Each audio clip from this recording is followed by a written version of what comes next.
Do you want to know why you have to parent your children deliberately? Because they believe you're parenting deliberately. They believe that what you are saying is true. They believe that what you are feeling is important. They believe it's more true than what they think. They believe it's more true than what they are feeling. So if you say something someday when you're just having a bad day or you're caught in traffic and your child is talking, you say, just be quiet for a minute. And you do that a few times, over, a few months, a couple of years, the child believes they talk too much and they'll stop talking. Even though for you it was just an offhanded comment.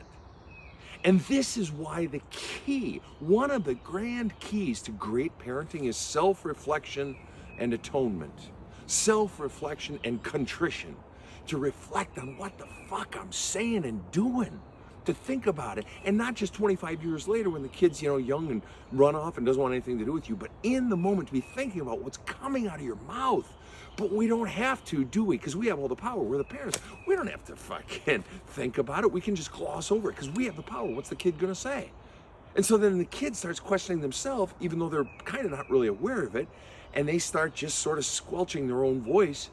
Then they start squelching their own feelings and so forth, and it becomes all about the parent because you don't have the courage to self-reflect and go back and say to the child, I'm sorry, I hurt your feelings. What I said was just in the moment. I love hearing you talk, or whatever it might be. But we have the power. And then later our ego gets in the way when we get older, when they get older, and we just say, no, I was a good parent. I didn't make any mistakes, because your ego is so frail, because somewhere in you, you did make mistakes, or somewhere in you, you have to believe that you're a good parent because your whole identity rides on it.